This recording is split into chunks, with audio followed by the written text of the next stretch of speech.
Hello, my name is Kristen Jacobson. I'm a professor of American literature at Stockton University. The title of my talk is The American Adrenaline Narrative's Performance of Heroic Environmental Justice. Second wave feminism, the modern environmental movement, and extreme sports all emerge in the late 20th century in American culture. Extreme environmentalism, dubbed eco-sabotage or eco-terrorism, appears at about the same time as well. The formation of what Urlich Beck terms risk society contributes to the ways in which these purported extreme movements connect. In brief, as contemporary society reduces everyday risks, there is a corresponding increase in risk-taking leisure activities and associated extreme subcultures. Gunnar Breivik predicted in his 2010 essay, Trends in Adventure Sports in a Postmodern Society, a merging of two of these extreme cultural trends. Quote, with an increasing focus on contact with nature, global warming, and environmental protection, we could see a future development of green versions of adventure sport, end quote. Kyle Koos, conversely, connects the rise of feminism with a simultaneous crisis of white masculinity and the subsequent popularity of extreme sports. Risk society, especially through the contested figure of the heroic eco-adventurer, links feminism, environmentalism, and extreme sports in contemporary American culture. Thus, extreme sports, especially those that take place in wilderness environments, offer a crucial connection and breaking point between environmental and feminist politics and pose a key question. Are feminist and environmental ethics compatible with wilderness sports, or are these extreme movements inevitably and inescapably at odds with each other? To examine this question, I turn to post-1970 American adrenaline narratives, my term for accounts of risky, often deadly wilderness adventures. Today, I will discuss two related themes that emerge when we compare the adrenaline narrative's protagonists and activist tropes. First, physical risk polices female and non-white adventurers in ways distinct from their white male counterparts. Second, the environmental consciousness raised by these narratives often depends on a narrow, heroic model that limits their environmentalism and feminism. Both contemporary extreme adventure and the environmental movement in its extreme and mainstream forms remain embedded in white warrior masculinity. However, shifting heroic tropes potentially improves the efficacy for both feminist and environmental activism. So we'll turn to my first theme, the gendered and race policing of risk. Jason Laurendeau points out that edge work, a term used to describe risky physical activities, takes place in, quote, gendered risk regimes. These regimes refer to the, quote, dominant understandings and practices that shape the gendered way practitioners do risk and the particular ways they do gender from within a risk regime, end quote. We especially see Edgework's gendered characteristics in narratives written by pioneering female adventurers, such as Lynn Hill, Arlene Bloom, and Stacey Allison. Their experiences suggest that gendered risk regimes amplify when women leave home and enter spaces traditionally reserved for men. The same holds true for non-white extreme athletes. Notably, all of the women I've just mentioned are white, as are the majority of men who participate in and write about extreme outdoor adventure. The Environmental Diversity Initiative, Green 2.0, quantifies similar racial and gender inequalities among American environmental organizations. While Green 2.0's 2020 Transparency Report Card noted, quote, measurable increases in people of color and women, end quote. And they're measuring things like members of staff, senior staff, and board members. Their 2014 findings remain the status quo. Quote, despite increasing racial diversity in the United States, the racial composition in environmental organizations and agencies has not broken the 12 to 16% green ceiling that has been in place for decades, end quote.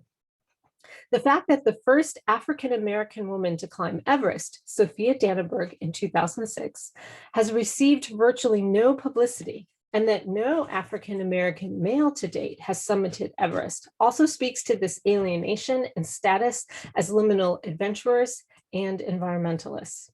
While there are increasingly more adrenaline narratives authored by and about white women adventurers, we are still anticipating the first book-length narrative penned by or focused on a contemporary American woman who is a racial or ethnic minority. This long-standing absence speaks volumes to how American culture shapes and understands adventure's appropriate subjects. The absence of published narratives and the lack of participation in adventure sports and environmental organizations also raises questions about economic access and whether such spaces are always already racist and patriarchal. In 2014, African-American climber and author James Edward Mills published a book-length account that documents his and other African Americans' experiences in the outdoors. Mills' book, The Adventure Gap, includes a chapter devoted to Dannenberg. His account describes Dannenberg as an athlete who does not actively seek the spotlight. Quote, "As an athlete with no sponsors to please, Sophia never felt compelled to boast about her first ascent," end quote. In fact, Mills says she was, quote, "uncomfortable even discussing it," end quote. Mills positions Dannenberg as an unconventional adventurer, one that does not rely on sponsors or fame, and as a person who displays both they're stereotypically feminine, like modesty, and stereotypically unfeminine characteristics, such as a penchant for risky behavior. Moreover, as a Black woman engaged in mountaineering, she also defies racial stereotypes. Dannenberg explains that her silence comes from her being uncomfortable with the position in which the adrenaline narrative seems determined to place her. Dannenberg says, quote, "I climb because I like to climb, and to have my birth bring more significance to it is tough for me. I know that it has significance for other people, but I struggle with it in my head. It's almost embarrassing," end quote. Dannenberg suggests that there's not a story in her first ascent of Everest, or at least one that she wants to frame in terms of her race and gender. Dannenberg's discomfort may emerge from the limited narrative frame available to tell her story. While some may read her remarks as post-racial, Dannenberg, in fact, may be resisting the adrenaline narrative's rigid racial and gendered frames. Her silence in this context refuses, rather than capitulates to, the dominant heroic narratives that seek to define her. For Dannenberg, silence offers the best means to navigate the gendered and race risk regimes that circumscribe telling other narratives. Women and racial and ethnic minorities face distinct challenges when participating in sports founded on the exploration of unknown regions and the conquering of mountains for national and individual prestige. We understand adventure as masculine, in part because of its association with bodily risk outside the domestic sphere. The mythic hero must leave home to test himself. Richard S. Phillips emphasizes, quote, "Adventure in general is a masculinist narrative," end quote. The connection to empire, furthermore, indicates white masculinity's privileged status. Mountaineer Heidi Hawkins explains in her prologue, for example, quote, "I was the only female climber on each team, in most cases, the only woman on the mountain. Sometimes more, sometimes less of a woman. As a woman in a world of male climbers, you have to either lose or use your femininity to stabilize the gender tensions," end quote. Hawkins' description is key to understanding the gender dynamics of adrenaline sports and narratives. Women, especially those who pioneered involvement in traditionally male sports, either had to emphasize their femininity or become one of the boys.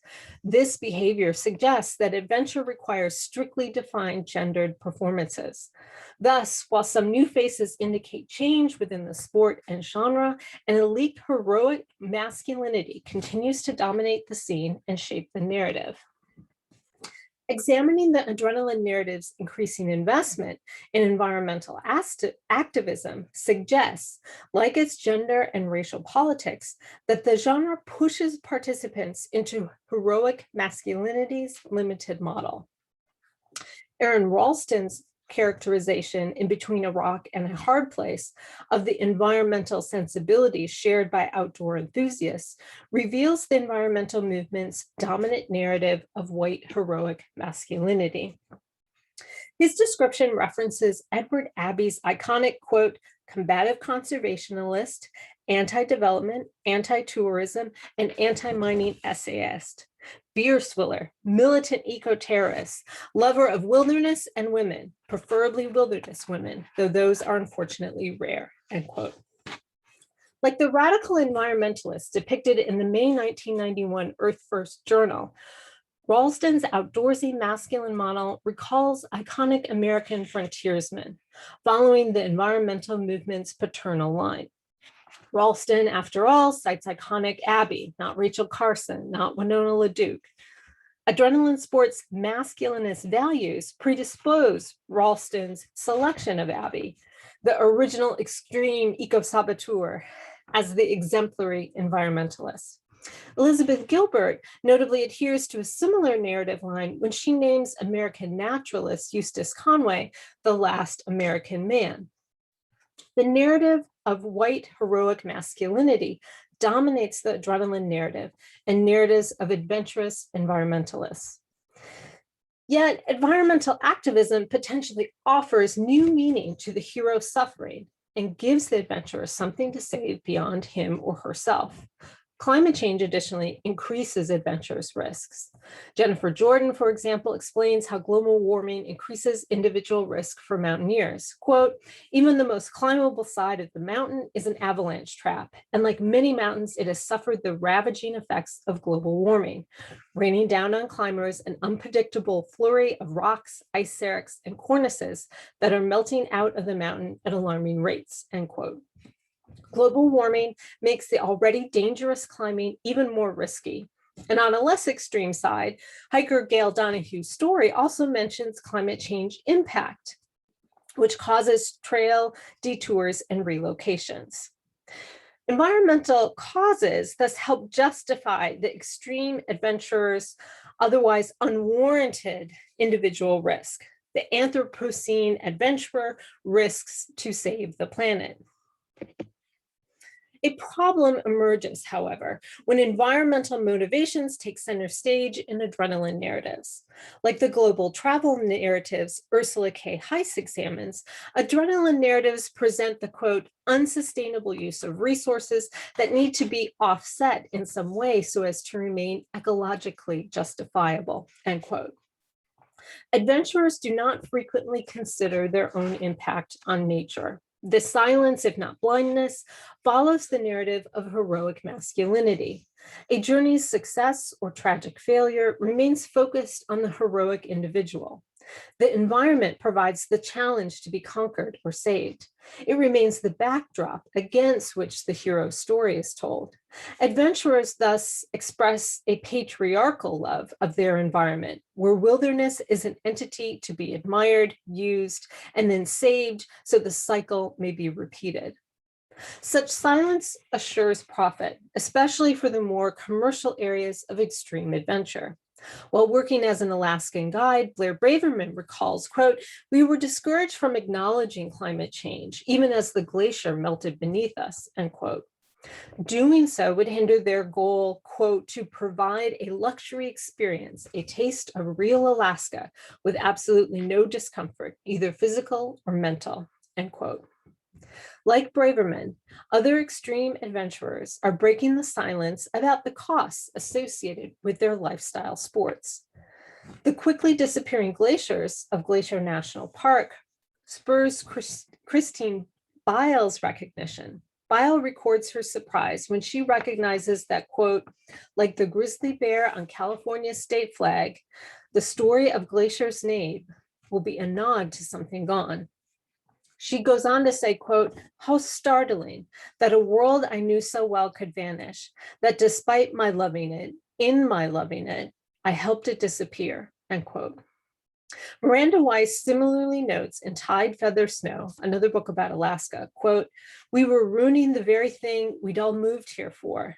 We were bringing in so much stuff. Our footprint was always spreading into places where no human development had existed before, end quote. Weiss and Weil highlight how how love for the environment can paradoxically contribute to its destruction. Increasingly, as Breivik predicted, we see the pursuit of extreme adventure connected to environmental awareness. Mostly, the ecological consequences are met with silence in adrenaline narratives. But as I've begun to outline, a few authors are breaking the heroic narrative form by recognizing their risky adventures may do more harm than good. Luis Vivanco suggests that the environmental movement relies on adventure as a key tool to promote its cause. Increasingly, I would argue the reverse is also true. Adventure relies on and draws from the practices of the environmental movement to defend its place within contemporary American culture. The challenge for contemporary American adrenaline narratives and the environmental movement is to redefine their heroic narratives. In doing so, new narratives may emerge that break the silence, speaking truths to power that do not stifle women or the environment. Thank you.